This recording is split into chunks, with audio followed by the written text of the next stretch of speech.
दोस्तों नमस्कार। पिछले हफ्ते बॉम्बे टॉकीज कार्यक्रम में आप सुन रहे थे जाने माने लेखक और निर्देशक नीरज घायवान से यूनुस खान की बातचीत।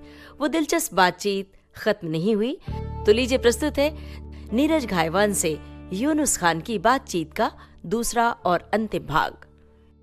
विविध भारती के स्टूडियो में इस वक्त हमारे साथ हैं जाने माने लेखक और निर्देशक नीरज घायवान। बहुत बहुत स्वागत नीरज आपका। Thank you. मैं बहुत खुश हूँ आपसे साथ बातचीत करने के लिए। मैं आपको बता नहीं सकता हूँ, यहाँ विविध भारती के ऑफिस आते आते ऐसी अनुभूति हो रही थी कि मैं विविध भारती के ऑफिस नहीं, बस अपने बचपन के घर लौट रहा हूँ। क्या बात है, क्या बात है। नीरज, एक ज़माना था जब आपने अपने लिए एक अलग करियर चुना था। ये चुना था या आपको ज़िंदगी उस राह पर ले गई थी जहाँ आप इंजीनियर प्लस MBA थे जी, वो वाली राह पर चलते हैं अभी? जी देखिए, क्या था कि एक हम सब के मिडिल क्लास इंडियन, उसमें एक वो पीयर प्रेशर जो रहता है ना, डॉक्टर इंजीनियर बनना है, वो उससे मैं भी दूर नहीं रहा। सब लोग यही कर रहे थे, तो मुझे भी ये था कि चलो इंजीनियरिंग करते हैं। तो जेईई की तैयारी जी, वो की, और मैं क्लियर नहीं हुआ क्योंकि मेरे मार्क्स कम आए थे। तो मैंने लोकल एंट्रेंस दी थी, जो स्टेट लेवल का जो एंट्रेंस एग्ज़ाम रहता था, उसमें मुझे रैंकिंग मिली अच्छी खासी। तो फिर मैं वहाँ पे इंजीनियरिंग मैंने की। फिर किसी कारण मैं मास्टर्स करना चाहता था पावर सिस्टम्स इंजीनियरिंग में, क्योंकि मैथ्स में अच्छा था। तो मैंने किया नहीं, कुछ वो बड़ा रीज़न है एक लंबा सा। तो फिर मैंने MBA किया, और MBA करते करते तब बचपन से ही देखिए फिल्मों का रुझान तो था ही, क्योंकि मेरे घर पे ना वो वाला माहौल नहीं था कि बच्चन साहब को लेके जो सब घरों में होता है, वो नहीं था। मेरे घर में ऐसा था कि मेरी मम्मी और मेरी बहनें जो स्पेशली, वो लोग दूरदर्शन की फिल्में देखती थी बहुत। तो मेरे घर में फैलाज निलानी या गोविंद निलानी या श्याम बेनेगल, पता नहीं कैसे नाम है, मतलब कुछ हो। तो मेरे पास वो कहानी नहीं है। मेरे घर पे ऐसा माहौल था कि हम लोग दूरदर्शन की फिल्में देखते थे। श्याम बेनेगल, गोविंद निलानी, सही परंज पे, इन सब की जो फिल्में आती थी, ये संडे को डिफाइन करता था। वाह वाह वाह। क्योंकि सब लोग इकट्ठे बैठेंगे, मम्मी बहुत अच्छा खाना बिरयानी बनाएगी, और हम सब लोग इकट्ठे बैठेंगे और फिल्म देखेंगे।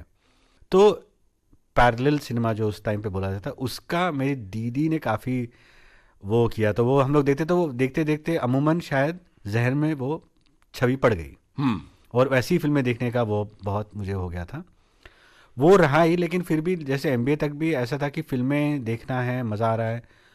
लेकिन हमारे MBA में एक लेक्चर था फिल्म के बारे में। मार्केटिंग का MBA था, लेकिन फिल्म का एक लेक्चर था, जो FTI से एक डीन आते थे, समर नखाते। वो बड़े त्रस्त होते थे हम सबसे, क्योंकि हम सब लोग MBA वाले बैठे हैं, सब लैपटॉप खोल के, और कोई उनकी नहीं बात सुन रहा है। और वो फिल्मों के भूत और है। फिल्मों के वो गुरु हैं, और वो बोलते थे, और मैं फ्रंट बेंच में बैठ के सुनता था। अरे वाह वाह। और मैं जब कुछ सवाल पूछता था तो पीछे से चौक पड़ती थी सबके, अरे यार छुट्टी हो रही थी, क्यों विका ने सवाल कर लिया। तो वो बड़ा गुस्सा होते थे, तुम लोग कैपिटलिस्ट, जाओ अपनी इमारतें खड़ी करो, तुम लोग को क्या करना है, तुम लोग को फिल्मों के आर्ट के बारे में।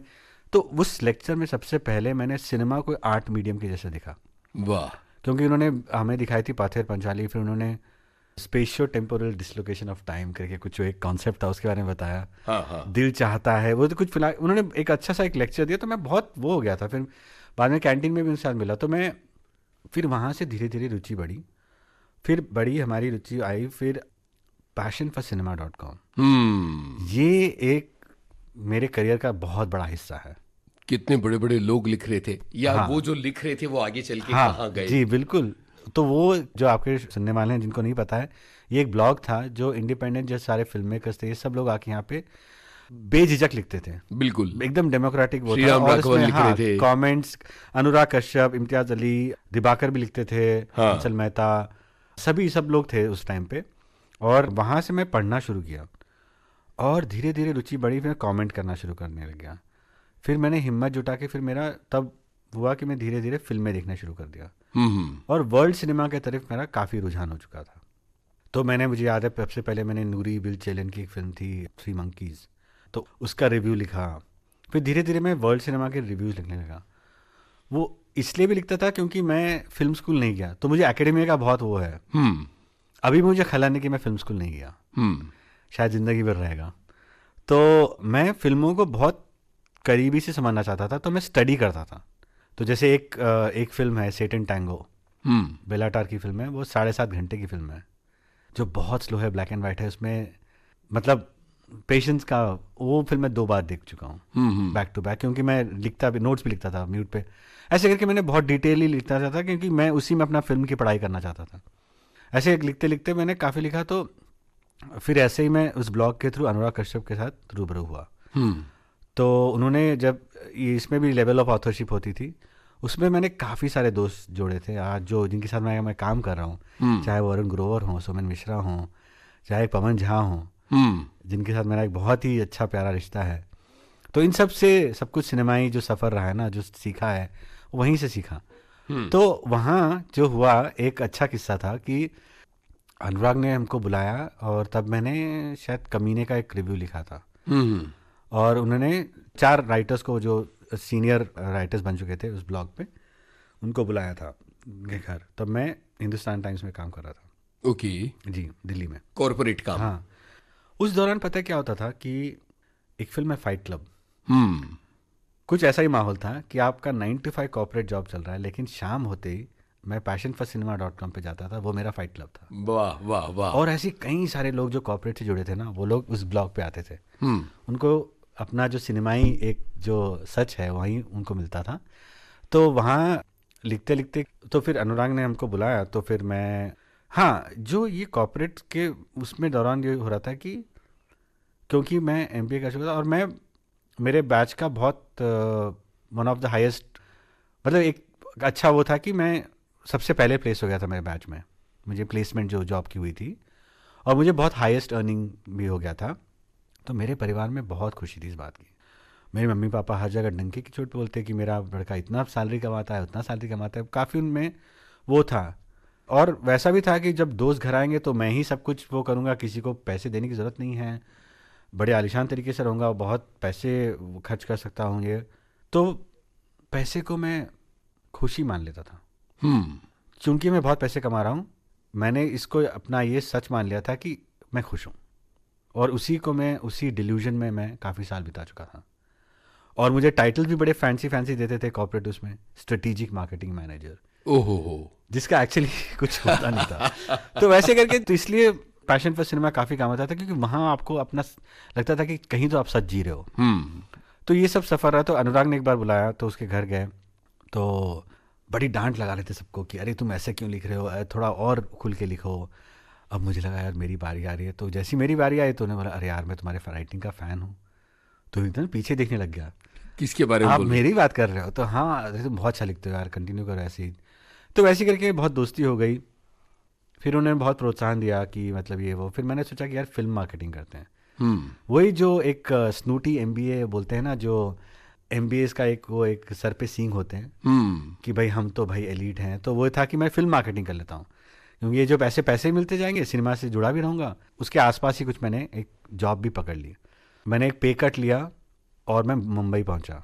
ओके जी, हिंदुस्तान टाइम्स से पहुँचा। वहाँ पे 2 महीने काम किए मैंने, और वहाँ पे एक सेलिब्रिटी मार्केटिंग कंपनी थी, और बड़ा ही बेहुदा कैंपेन था वो। और मैं सोचता था कि मैं यहाँ पे बेलाटार और किशलॉस्की और इन सब बड़े बड़े फिल्म मेकर्स के बारे में लंबे लंबे लेख लिख रहा था, और यहाँ मैं सेलिब्रिटी मार्केटिंग कर रहा था। तो मैं बड़ा त्रस्त हो गया था। मतलब एक तो पहली बार बम्बई गया हूँ, कोई किसी को जानता नहीं हूँ, सिर्फ अनुराग को जानता हूँ। वो मेरे को प्रोत्साहन देते रहते थे। फिर मैंने उनसे बात हुई, तो एक दिन मैं ऑफिस में, मैं एक्चुअली बहुत फ्रस्ट्रेटेड हो गया था, मैं आपको सच बताऊं, क्योंकि एक तो मैं B2B मार्केटिंग में था और मैं B2C मार्केटिंग में आ गया। मतलब पहले बिजनेस मार्केटिंग थी, ये कम्प्लीटली कंज्यूमर वाला था, जिसको मुझे उतना आइडिया नहीं था।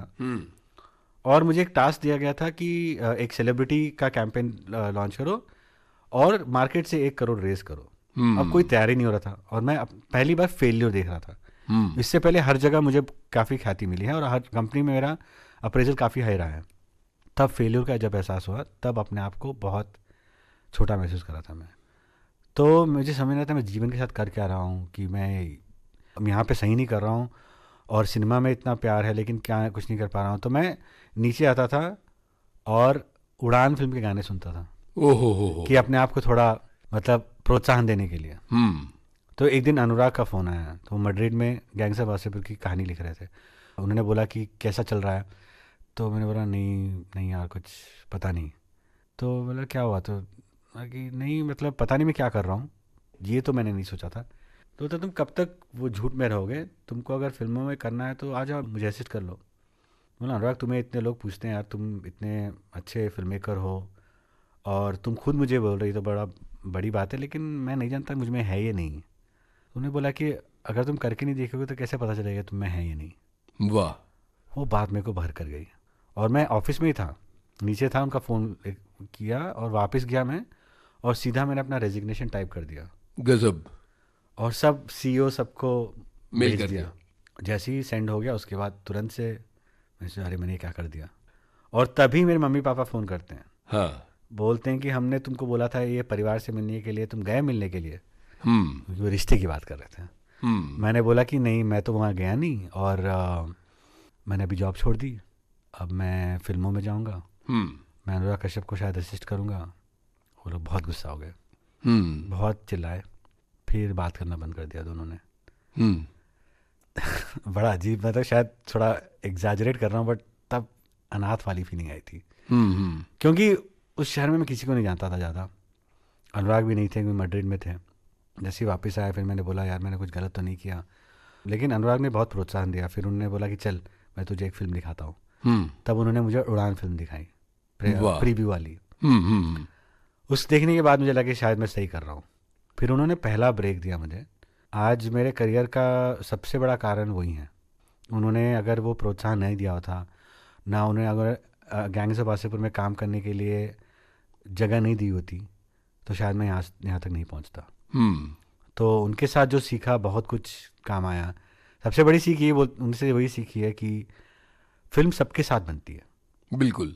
वो एक इंसान नहीं बनाता है, और वो एक इंसान क्रिएट करता है कैसा एटमॉस्फेयर रहेगा। तो ये मेरा एक बहुत बड़ा, मैं इसमें बहुत घुसता हूँ इस चीज़ में। बहुत प्यारी बात, बहुत ही हम लोग कहाँ से कहाँ आ गए मुझे सॉरी, बहुत ज़्यादा नहीं बहुत अच्छी कहानी है ये, और ये बहुत इंस्पायरिंग भी है और ये इंसाइटफुल भी है। अनुराग से जुड़ाव हो गया और आप गैंग्स ऑफ वासेपुर से जुड़ गए, उसके क्रू का एक हिस्सा बन गए। यहाँ तक आते आते लग रहा था कि अब सिनेमा के दरवाजे खुल गए हैं। गैंग्स ऑफ वासेपुर मेरे लिए फिल्म स्कूल था, क्योंकि 2.5-3 साल मैंने उस फिल्म को दिए हैं। मतलब रिसर्च से लेके सब कुछ पोस्ट में घुस गया था। आधी फिल्म पे बनी है, आधी डिजिटल बनी है, पूरे कैन संभालना, एडिटिंग देखना। उस दौरान मैंने काफ़ी कुछ सीखा और भी, क्योंकि जैसे देखिए जो उस वक्त असिस्टेंट एडिटर था, जो मेरा मेन एडिटर है नितिन वैद, जो मेन एडिटर थी वो श्वेता वेंकट थी, वो दोनों दूर रहते थे। अनुराग कभी भी एडिट करते हैं, रात में 2 बजे 3 बजे बुला लेंगे, तो अब मैं इनको बुला तो नहीं सकता था। तो फिर मैंने एडिटिंग सीखी यूट्यूब पे वीडियो देख के। तो मैंने गैंग्स ऑफ वासेपुर के गाने को माइकल जैक्सन के वीडियोस पे कट करके ऐसे प्रैक्टिस की। तो फिर जब अनुराग आएंगे तो मैं एडिट कर सकता हूँ ऐसे। हाँ। उस पे मैंने बहुत काम किया। और साथ साथ में ये भी था कि वो जो मसान का जो उसकी पृष्ठभूमि बड़ी अजीब है एक्चुअली। वो हिंदुस्तान टाइम्स में मेरा एक दोस्त था विवेक सिंह, तो वो और मैं रोज़ रूममेट था मेरा वो। तो हम लोग दोनों ऑफिस के बाद आते थे, तो आते आते वो बहुत सुनाता था। वो गोरखपुर के साथ, उसने मुझे बताया कि बनारस के घाटों में ऐसा होता है। तो मैं बड़ा प्रभावित हुआ उस कहानी से कि मतलब घाटों पे डोम रहते हैं जो दिन भर यही करते हैं काम, दिन रात। हाँ दिन रात, सॉरी। तो ये सुन के मैंने अगले दिन उसे एक शॉर्ट स्टोरी सुनाई कि एक छोटा बच्चा है जो डोम है वो काम करता है। वो हर बार एक लड़की आती है घाट पे, देखता है उसको, लेकिन जब भी सामने आती है कुछ बोल नहीं पाता है, गिग्गी बन जाती है उसकी। हर दिन ट्राई करता है, होता ही नहीं उससे बात करना। वो जैसी सामने आती है वो हताश हो जाता है। तो एक दिन बड़ा प्लान करके सोचता है आज तो मैं बोल ही दूंगा, उसको बोलूंगा कि इसका नाम क्या है, उस कौन से स्कूल में पढ़ती है, ऐसा कुछ। तो जैसे ही वो जाता है तो देखता है उसी लड़की का शव आया होता है। तो ये शॉर्ट फिल्म मैंने तब लिखी थी, मैं हिंदुस्तान टाइम्स में था।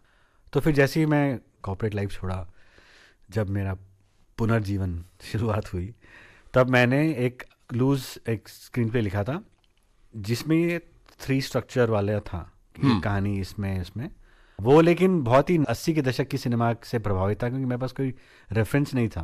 मैं पहली बार फिल्म बनाने वाला था, मुझे स्क्रीन प्ले का कुछ लॉजिक कुछ नहीं पता था। तो उसको मैंने वैसे ही रखा। लेकिन फिर बाद में जैसे ही गैंग्स ख़त्म हुआ तो वरुण ग्रोवर से मेरी दोस्ती हुई। मतलब वो तो पहले से दोस्त था, लेकिन मैंने बोला वरुण सही रहेगा इसके लिए। तो हम दोनों फिर निकल पड़े थे बनारस।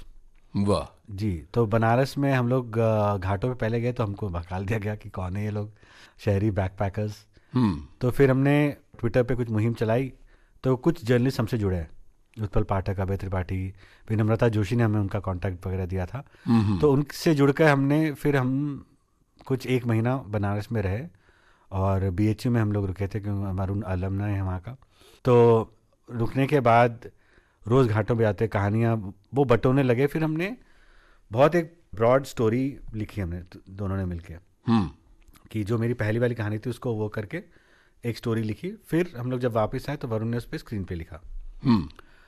तो ये तैयार तो थी, और जैसे ही ये हुआ फिर गैंग्स का हुआ, तो बाद में ऑब्वियसली मतलब जैसे ही मैं कॉर्पोरेट से इसमें घुसा तो बहुत बड़ा आर्थिक स्थिति में काफ़ी बहुत बड़ा परिवर्तन आया था। क्योंकि हाँ मतलब एडी लाइफ तो है ही, बहुत कम पैसे मिलते हैं, तो रेंट वगैरह का वो सर अर्थ था कि, तो फिर मैंने सोचा कि अनुराग ने बोला कि यार वो मेरे से बहुत मेरे पे डिपेंड हो गए थे। उन्होंने बोला कि मैं बॉम्बे वेलवेट फिल्म बना रहा हूँ, तुम होंगे तो मेरे लिए बहुत अच्छा होगा, मैं तुम्हारे बिना नहीं बना पाऊंगा फिल्म। तो मैंने सोचा कि यार 2 साल का रेंट निकल जाएगा। मैंने सोचा हाँ करता हूँ, मैंने हाँ बोल दिया। फिर एज अ फर्स्ट एडी फिर 10 दिन बाद फिर मैंने सोचा कि मुझे अपनी ये फिल्म करनी चाहिए। तो मैं अनुराग के पास गया और बोला कि ऐसा ऐसा है। तो उन्होंने मेरा माथा चूमा, मुझे लगा थप्पड़ पड़ेगी, लेकिन माथा चूमा और बोला कि यार बहुत सही है, करो, मुझे लगता है तुम्हें अभी रेडी हो, तुम करना चाहिए। गजब। और पता है इस सब चीज़ का ट्रांजिशन कैसे हुआ, मैं बताऊं। एक फिल्म मेकर है जयदीप वर्मा। मैं एक गैंग्स ऑफ वासेपुर बनाते बनाते मैंने एक शॉर्ट फिल्म बनाई थी, शोर, जो काफ़ी प्रचलित हुई थी, जो इंडियन डायस्पोरा फेस्टिवल्स हैं बाहर उन सब में जीती थी। तो वो देख के मुझे बुलाया उन्होंने बोला कि मैं तुमसे मिलने का एक ही ये था, तुम्हें बताने का कि तुम्हें एक बहुत ओरिजिनल वॉइस है, तुम्हें अपने आप कुछ करना चाहिए। तो मैंने बोला कि हाँ मैं करूँगा ये वो। तो उन्होंने बोला कि उन्होंने एक मुझे लाइन बोली, पैशन इज़ फाइनाइट। वाह। इसका हिंदी में मतलब ये हुआ कि हम सोचते हैं जो हम लोग अंदर जो इतना कुछ भरा होता है कि हम लोग बहुत पैशनेट हैं, और हमको लगता है कि ये पैशन सदैव रहेगा, नहीं रहता। जैसे एक लॉ ऑफ एनर्जी डिसिपेट्स जो लॉ होता है, उसी तरह पैशन भी धीरे धीरे एक दिन ख़त्म होता है।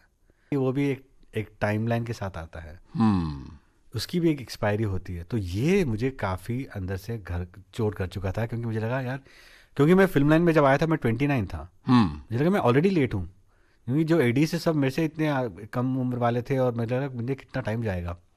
तो वो मैं सोचा बहुत, और इसलिए मैंने वो सोचा कि यार मुझे फिल्म बनानी चाहिए अब मैं असिस्टेंट डायरेक्टर नहीं रहूँगा। हाँ, क्योंकि मुझे वही लगा कि मैं अपनी ओरिजिनल वॉइस खो दूंगा, क्योंकि जितना आप असिस्ट करते हो, कितना भी आप कोशिश करो, अमूमन आप में आपके जो डायरेक्टर की छवि वो पड़ जाती है, आपका जो वॉइस है वो कलर हो जाती है। इसलिए मैंने सोचा कि मुझे और असिस्टेंट नहीं करना है। तो जो सीखा शायद मसान के दौरान सीखा। वाह वाह वाह। तो इस तरह से मसान शुरू होती है जी। और एक शॉर्ट स्टोरी की तरह ये फिल्म शुरू हुई, लेकिन जहां तक वो पहुंची कभी ख्वाब में भी सोचा नहीं होगा कि वहां तक पहुंच रही है। इसकी शूटिंग, इसको बनाने से जुड़े कुछ अनुभव हमारे साथ बांटिए।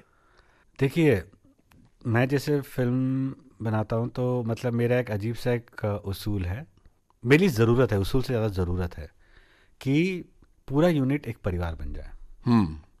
और ये परिवार बनना बहुत ज़रूरी है मेरे लिए, क्योंकि जब एक जैसा परिवार होता है ना, तब एक्चुअल क्रिएटिविटी आती है, और तब आपस में डिपार्टमेंट्स के बीच मनमुटाव वो सब नहीं।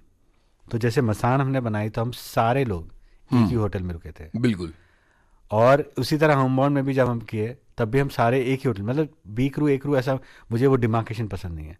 मुझे किसी को नाम लेकर आप नहीं संबोधित कर सकते, ये मेरा पहले से ही रूल है।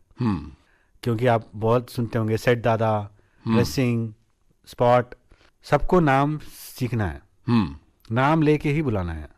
तो ये मैं ये करता था, तो हमारे इसीलिए हम लोग काफ़ी घुल मिल गए थे। मसान की तो बहुत सारी ढेर सारी यादें हैं, स्पेशली विक्की का जो ट्रांसफॉर्मेशन मैंने देखा, जिस तरीके से उसने उस किरदार को जिया, और जो फेमस सीन है उसका, दुख का ख़त्म नहीं होता रहे, उसका बड़ा अच्छा किस्सा है कि क्योंकि हम लोग बहुत लो बजट 2-3 करोड़ की फिल्म थी, उसकी मतलब राउंड ट्रॉली के भी पैसे नहीं थे। खैर, ये सीन शूट करना था, तो विक्की को मैं बहुत पहले से ही बहुत उसको कंडीशन कर रहा था इस फिल्म को लेके।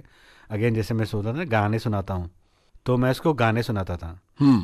कुछ तो गाइड के भी गाने सुनाए, फिर उसको मैंने एक ओंकार भी सुनाता था उसको इस जोन में ले आने के लिए। तो फिर मैंने विक्की को बोला, देख मैं बहुत सोच रहा था कि ये सीन ऐसा है, क्योंकि वो एकदम बहुत ही सब लड़का है अभी भी, एकदम मतलब वो उसमें है, वो गुर्बत है, वो पता है अभी भी पैरे पौना करता है, वैसी चीज़ें हैं उसमें। तो वो मैंने बोला कि मैं पूछना था, उसने बोला कि मुझे भी था पूछना, लेकिन मुझे समझ नहीं आता कैसे पूछूं। तो मैंने हाँ ठीक है तुम करना, लेकिन बहुत कम, क्योंकि मैं चाहता था कि वो ऑथेंटिक परफॉर्मेंस आए। तो विक्की ने सबसे पहली टाइम शराब पी और उसने ज़्यादा पी ली और उससे उठा भी नहीं आ रहा, बोला भी नहीं आ रहा। अरे बाप रे। और वो बोलने लग गया कि मुझे सॉरी बोलने लग गया, सॉरी नीरज, सॉरी मैंने तेरा सीन बिगाड़ दिया यार, मेरे से बोला भी नहीं आ रहा, चला भी नहीं आ रहा। फिर उसने बोला हम लोग क्या करूँ मैं, क्योंकि हमारे पास एक ही दिन था शूट करने के लिए। किसी तरह उसको उठा के मैंने वो स्पॉट पे रखा। मैंने बोला विक्की तू जितना समझ सकता है ना मेरी आंखों में आंखें डाल के देख। हाँ विक्की तू जो कर रहा है ना सही कर रहा है, और मैं ट्रस्ट करता हूँ तेरे इंस्टिंक्ट पे, तू बहुत सही करेगा। क्योंकि मैं उसको थोड़ा मेथड में डाल चुका था। तो इसमें बोला कि बस याद कर वो पल, वो क्या क्या हुआ, गजब। और तू यहाँ पे इस सब की सेट के बारे में भूल जा। मैं सबसे पहले क्लोज शॉट ही लगाऊंगा और कवरेज की चिंता मत कर, देखो जो लगता है वो कर, बिल्कुल भी झिझक मत, और मुझे पूरा भरोसा है तू सही करेगा। तो बोला पक्का ना, क्योंकि मैं पता नहीं बोलने की हालत में भी नहीं हूँ। मैंने मेरे पे भरोसा रख, मैं जानता हूँ तू जो कर रहा है बहुत सही कर रहा है, और बस कर दे। और एक्शन हुआ, उसने जो किया, और जैसे लाइनों में ये नहीं था, वो ट्रेन का उल्लेख नहीं था, एक्चुअली वहाँ पे ब्रिज था तो एक ट्रेन गुजर रही थी, तो उसको वो गाना याद आ गया। तो किसी रेल किसी गुजरती है, मैं किसी पुल सा थरथराता हूँ, वो सब उसने अपने आप से ही किया। अच्छा। और मैंने कट नहीं बोला, मैंने जबरन कट नहीं बोला, बहुत देर तक नहीं बोला, क्यों मैं देखना चाहता था कहाँ तक जाएगा। क्योंकि जब आपको पता नहीं क्या बोलना है, क्या लाइनें हैं, तब रियल ब्यूटी आती है। तब वो फूट फूट के जो रोया पूरा, और वो बाकी के लोग उनको भी नहीं पता था ये ऐसा हो जाएगा, उसके जो दोस्त बने हैं। तो वो किस्सा मुझे काफी याद आता था। क्या बात है, इसलिए वो एक ऑथेंटिसिटी और इंटेंसिटी अलग लेवल पर चली गई। जी बिल्कुल। मसान कांस फिल्म फेस्टिवल में गई और वहां भी होम बाउंड से चले हैं, तो ये वाला इम्पैक्ट थोड़ा हो सकता है सुनने वालों को लगे, लेकिन मसान को जिस तरह का स्टैंडिंग ओवेशन मिला और सोशल मीडिया पर उसके वीडियोस आए और हम लोग सब भावुक हो गए कि ये क्या कमाल है। क्या चल रहा था उस वक्त आपके मन में? आप और वरुण दोनों गए थे और मुझे पता है कम बजट में किस तरह से सारी चीजें आप शेयर कर रहे थे उस वक्त ना। जैसे वो कहते हैं ना, मतलब आपको ये बहुत ही सकारात्मक उदाहरण है। हाँ। कि जो कहते हैं ना कि जैसे जो इंसान के जब आखिरी क्षणों में आपको पूरी आपकी जिंदगी की पूरी छवि दिखती है। हाँ। उस वक्त शायद ऐसा हो गया था कि जो वो तालियों की गूंज थी ना, मुझे पूरा लाइफ टाइम का जो शर्म थी, जो वो चीज़ें देखी, अपने आप से जो द्वंद्व चलता रहता है, जो चला है पूरी ज़िंदगी, वो सब का एक निचोड़ दिखा था उस वक्त। और जो भी अपने चहीते लोगों के साथ उस क्षण को मैं एक्सपीरियंस कर रहा था, वो कुछ और ही समा था। और पता नहीं, शायद वो मेरी ज़िंदगी का टर्निंग पॉइंट है, वो कैन का जो स्क्रीनिंग था। मतलब मैं बहुत रोया, बहुत खुश था भी, और शायद अपने आप से सबसे ज़्यादा करीब महसूस किया। और एक अजीब सा चीज़ हुआ जिससे मैं अभी काफ़ी दूर हो चुका हूँ, मैं काफ़ी सहज हो चुका हूँ, अपने आप में से बहुत खुश हूँ, बहुत वो हूँ, लेकिन उस वक्त को बताना भी ज़रूरी है। मसान की जो ख्याति हुई, क्योंकि मैं आपको बताया जो पिछले कुछ हुआ था, तो अंदर एक इम्पोस्टर सिंड्रोम बोलते हैं, अपने आप को मैं बहरूपिया मानने लग गया। ओहो। मुझे लगा कि ये जो मसान के साथ जो ख्याति है वो मैं इसका हकदार नहीं हूँ। ये कुछ साइंटिफिक चीज़ होती है जिससे लोगों को होता है। तो मुझे काफ़ी हद तक कर चुका था कि मैं, मतलब जहाँ लोग तारीफ़ करने लग जाते तो मैं दौड़ जाता था। एक बहुत शर्मनाक किस्सा जो मैं तक बताया नहीं हूँ, लेकिन शायद आज बताकर अपनी शर्म को ज़ाया करना चाहता हूँ कि एक बार मीरा नायर मुझे मिली थी किसी इवेंट में, और वो बहुत ज़्यादा तारीफ़ करने लगी थी, क्योंकि मैं उनको इतना मानता हूँ, उनको अपना गुरु मानता हूँ, और उनकी फ़िल्मों को इतना स्टडी किया है। वो जब फिल्म की तारीफ़ कर रही थी, मैंने बहाना बनाया कि मेरे पापा मुझे बुला रहे हैं और मैं भाग गया वहाँ से। अरे बाप रे। जी, ऐसे करके मैं घर के बाहर नहीं निकलता था, काफ़ी टाइम तक मैं बाहर नहीं निकला, किसी का फ़ोन आता है तो डर लगता था, फ़ोन पे बात नहीं कर पाता था किसी से। ये सब चीज़ें हुई, फिर किसी तरह वरुण ने, सोमेन ने, हमें सारे दोस्तों ने बहुत प्रोत्साहन दिया, और अनुराग ने भी बोला, विक्रम, हाँ, उन्होंने बोला कि कुछ तो करना होगा अभी। तो फिर मैंने सीक्रेट गेम्स सीजन 2 सीज़न 2 मैंने डायरेक्ट किया। हम्म उस वक्त मैं वैसे बाहर निकला। तो हाँ, मतलब मैं जानता हूँ कि आप सोच रहे होंगे कि बहुत ही मसान को लेके बहुत सारी खुशी वाली बात सुनाएगा, लेकिन ये भी एक पहलू ये भी है। एक पहलू है। तो एक क्रिएटिव तो व्यक्ति को किस तरह के उतार चढ़ावों से जी, और गुजरना पता है पड़ता है। ऐसा भी होता है कि लोगों को लगता है कि अरे अब तो तुम बड़े फिल्म मेकर बन गए थे, तो फिर तुमको क्या डर है। हम्म लेकिन जितना आप बड़े होते हो ना, उतना आप पब्लिक आई में आते हो, उतना आपको और डर लगता है। ऐसा नहीं कि ये सब गायब हो जाएगा, सब सही हो जाएगा। तो ये द्वंद्व शायद ज़िंदगी भर चलता रहता है, लेकिन इस वक्त मैं अपने आप से बहुत खुश हूँ। उस चीज़ को मैं, मतलब वो एक दौर था, उस दौर से मैं उभर के आया हूँ, थैंक्स टू थेरेपी। और ये आपके सुनने वालों को बोलना भी ज़रूरी है, क्योंकि हम लोग मेंटल हेल्थ को बहुत नकारते हैं। बचपन की जो भी माहौल होता है उस चीज़ को बहुत ही नज़रअंदाज कर देते हैं, लेकिन उसको समझना ज़रूरी है, क्योंकि हमारी जो परिभाषा बन जाती है, हम जो हैं, हमारा जो मूल है, वो कई कुछ बचपन से जुड़ा होता है। नहीं, बिल्कुल, आपने अपने बहुत ज़रूरी बात को हाईलाइट किया है और ये इस बात पर चर्चा ज़रूरी थी। क्या मसान से लेकर होमबाउंड के बीच का जो टाइम लगा, उसकी वजह ये थी? एक हद तक यस, ये रीज़न तो था ही, लेकिन ऊपर से ये भी था क्योंकि अपने आप को जो क्रिटिकली देखना, इसलिए मैंने बोला था कि वो टॉक्सिक लेवल वाला था, क्योंकि अपने आप को डाउट करना, ये सब था। लेकिन ये भी था कि देखिए, कौन सी कहानी बोलूँ, मुझे ग्रेटनेस का कोई वो नहीं है, इसको क्या बोलते हैं, उत्कृष्टता। तो उसमें मुझे ऐसा कुछ नहीं है कि मुझे कुछ ग्रेट बनना है। मुझे ये है कि मुझे ऐसी कहानियाँ बोलनी हैं जो हाशिए के समाज के लोगों की हों, और जो कहानियाँ शायद लोग बोल नहीं पाते हैं, जिनको मौका नहीं मिलता है, उनको मैं बड़े यथार्थ के साथ उनकी कहानियाँ बड़ी शिद्दत से बोल पाऊँ। ये मेरा बेसिक वो है, और मैं ऐसी कहानियाँ ढूंढ रहा हूँ जो मेरी लाइफ को कुछ मीनिंग दे। बस उतना ही है मेरा, ऐसा कुछ ग्रेटनेस को लेके नहीं है। ऐसा नहीं कि जब एक अगली ऑस्कर विनिंग स्क्रिप्ट मिलेगी तो ही मैं करूँगा, जो अनुराग मेरी काफ़ी टांग खींचते थे जब तक इसे मेन कंपटीशन वाली फिल्म नहीं तब तक ही नहीं बनाएगा।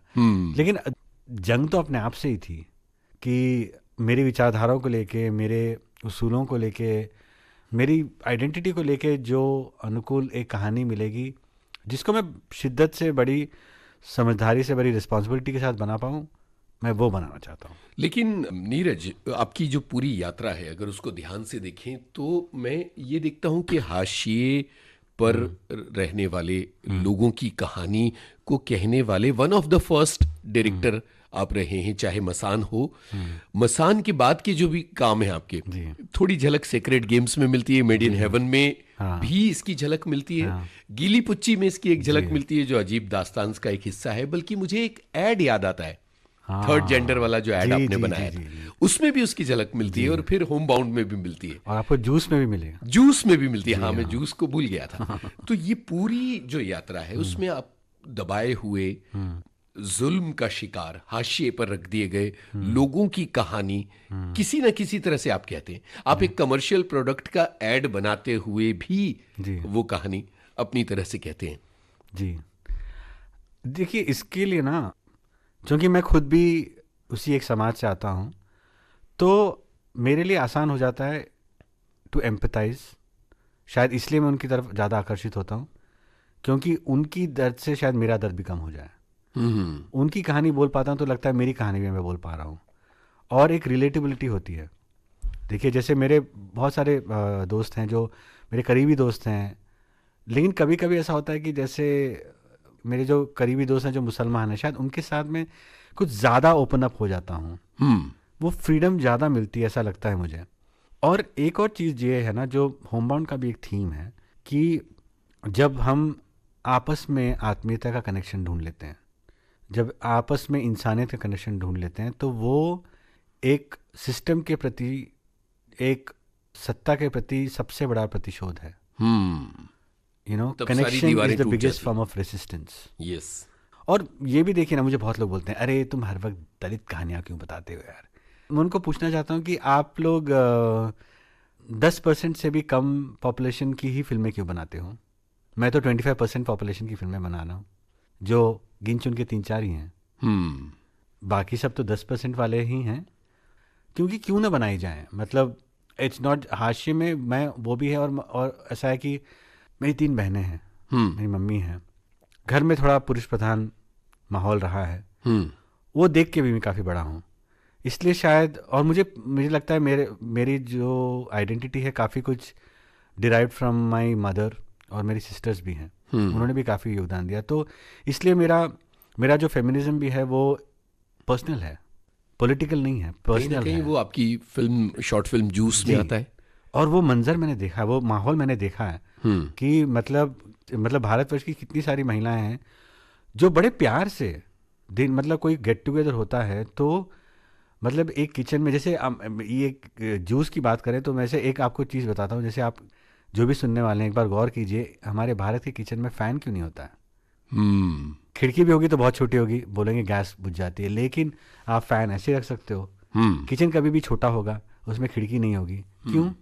क्योंकि औरतें चाहे जैसे बनाएं, उसके लिए आर्किटेक्चर में वो सोच ही नहीं थी कि इनके लिए ऐसा कुछ बनाया जाए जो उनके लिए ईजियर हो, उनको कंफर्ट दे। हाँ, बाहर तो एसी होता है, सेंट्रल एयर होता है, लेकिन हमारे यहाँ नहीं होता है, लेकिन वो फिर भी इतनी गर्मी में पसीने से झुलसते झुलसते पूरे खानदान के लिए खाना बनाती हैं। और गेट टुगेदर में सबसे ज़्यादा यही होता है ना, आप देखते हैं लिविंग रूम में बैठे हैं। तो ये चीज़ मैंने बहुत देखी, तो मैंने इस चीज़ को मैंने सोचा इसकी बात करनी चाहिए, और एग्जैक्टली वैसे ही पेश किया। और इसका इतना मुझे रिएक्शन मिला है, मैं आपको बता नहीं सकता हूँ।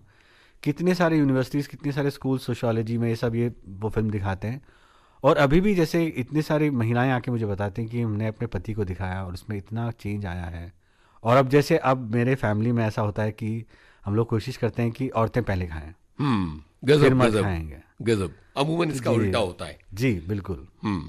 और एक बात तो मैं आपको बताऊं, चाहे आप किसी भी समाज में जाएं, आप किसी भी देश में जाएं, किसी भी सोशल ग्रुप में जाएं, LGBTQI कोई देख लीजिए, कोई भी आप ग्रुप कर लीजिए, इन सब में एक चीज़ कॉमन होती है, पेट्रियार्की, पुरुष प्रधानता। कहीं भी आप जाइए, पुरुष प्रधानता रहेगी ही रहेगी। मतलब आपको लग रहा है मैं LGBTQI में क्यों बोल रहा हूँ? क्योंकि गे मेन डिराइव मोर प्रिविलेज दैन लेस्बियन वीमेन। ओहो। और आप देखिए किसी भी कम्युनिटी में जाइए, आपको औरतों को वंचित करने का एक तरीका ढूंढ ही लेता है। मोस्ट टाइम्स इट्स रिलीजन, लेकिन आपको कहीं पे भी स्ट्रक्चर्स में, किसी भी स्ट्रक्चर में देखेंगे ये एक रहता ही है। तो इस चीज़ को लेके मैं बात करना चाहता हूँ। तो वही है, मैं काफ़ी सारी चीज़ों के बारे में बात करना चाहता हूँ। मैं एक स्लॉट में नहीं बनना चाहता हूँ कि भाई ये एक फिल्म मेकर, ये वाला फिल्म मेकर है। मैं कई सारी चीज़ें, मैं एक कलाकार हूँ, मैं बहुत सारी फिल्में बनाऊंगा। गीली पुच्ची की बात करते हैं। देखिए, गीली पुच्ची मैंने बनाई थी जब कोरोना काल था, और करण जौहर के साथ मेरा बहुत अच्छा एक प्रोफेशनल रिश्ता रहा है, क्योंकि उनके साथ काम करने का उनको भी काफ़ी टाइम से मन था। ये रिश्ता कैसे बना?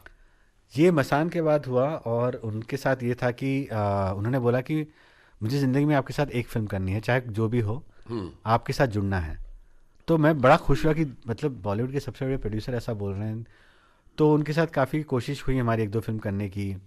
तो एक बार ऐसा हुआ था कि उन्होंने उनकी एक फिल्म के लिए मुझे बुलाया था देखने के लिए, प्रीव्यू के लिए।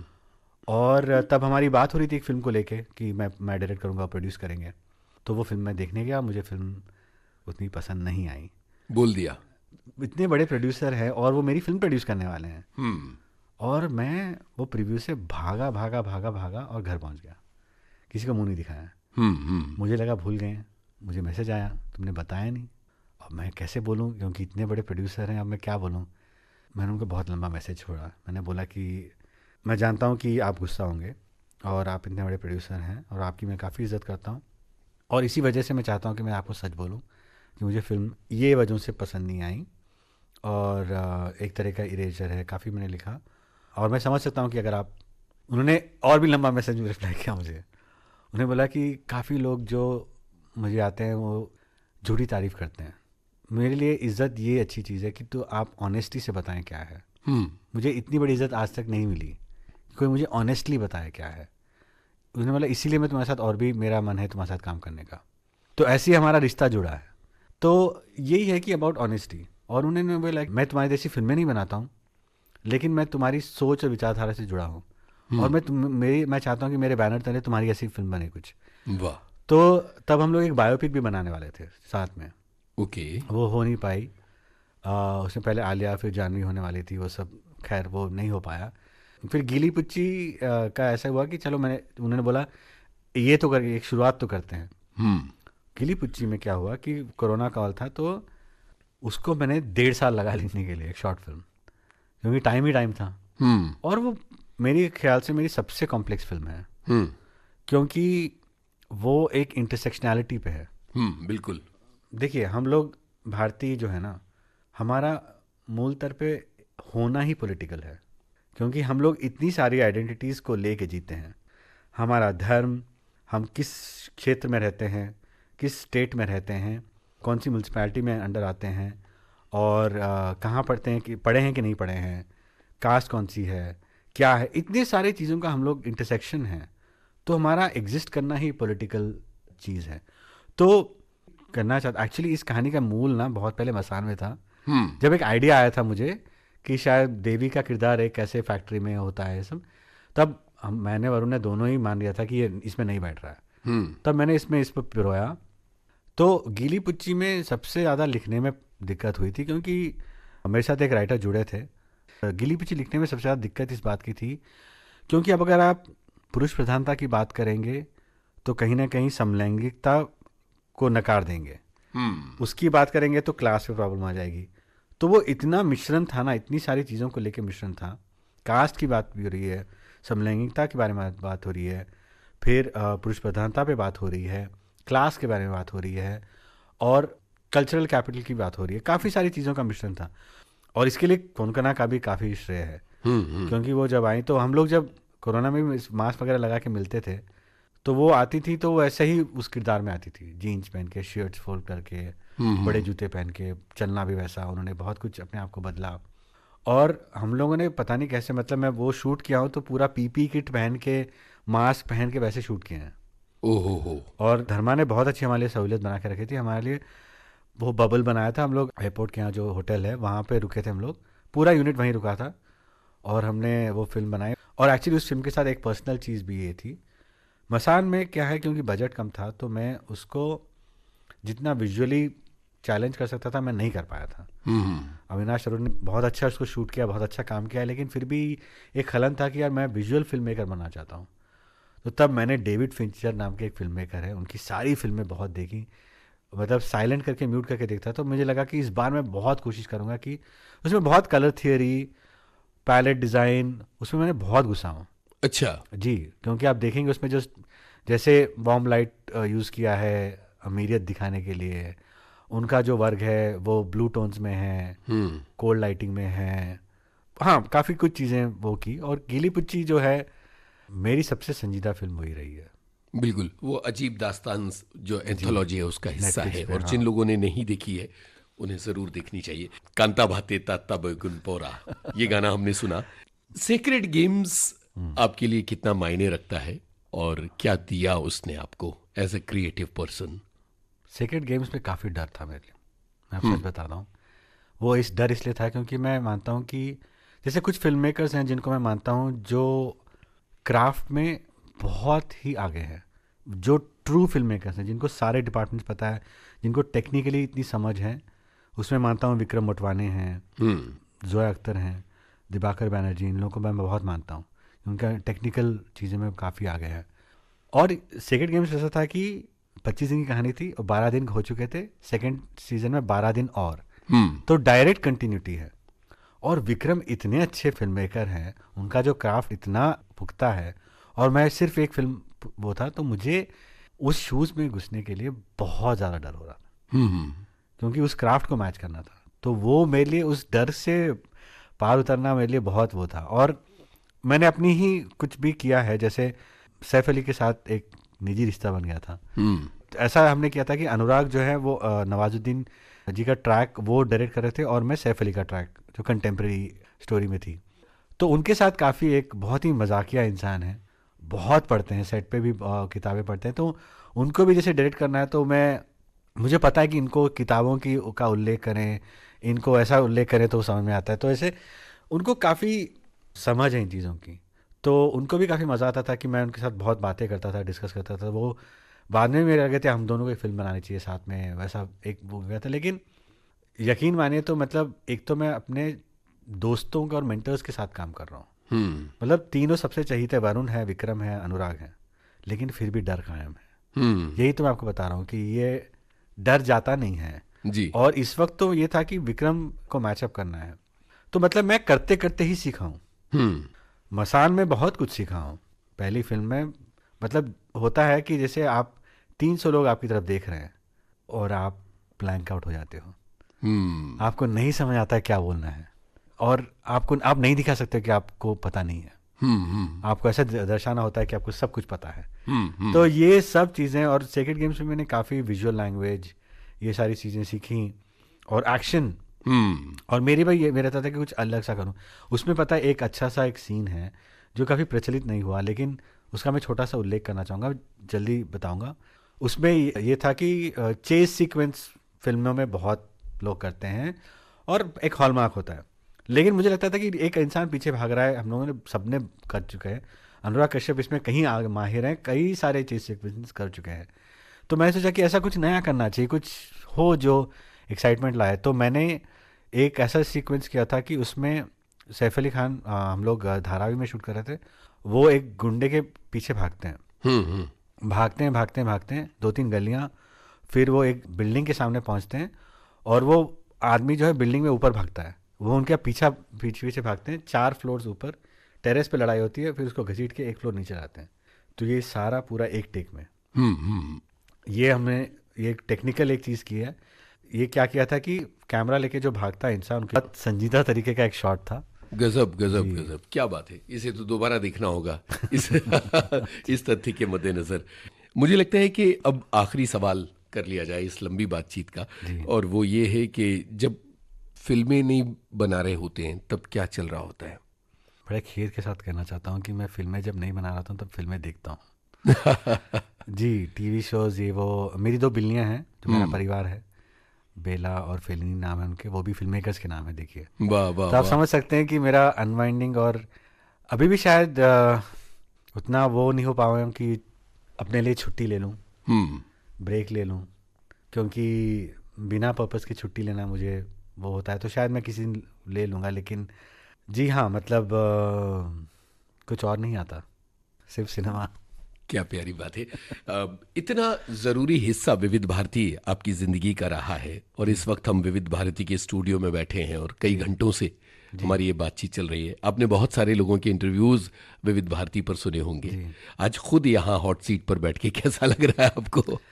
देखिए, कहाँ से शुरू होता है मैं बताऊँ आपको, कि जैसे आपकी फरमाइश में जैसे नाम मन चाहे गीत, वो बचपन का दौर था कि आपका अगर नाम उसमें आ जाए तो आपको बड़ी खुशी होती थी। बिल्कुल। आपका नाम नहीं ले रहे, लेकिन किसी ने जैसे झुम्मी तलाई से नीरज, हाँ, तो वो सुन के खुशी होती थी। हाँ, मेरा नाम आया। जी, वो दौर है। और आज का दौर है कि मैं आपके ऑफिस में आया हूँ, आपके सामने रूबरू होके इतनी सारी बातें कर रहा हूँ। ये शायद मेरे से ज़्यादा मेरे मम्मी पापा के लिए गर्व की बात होगी।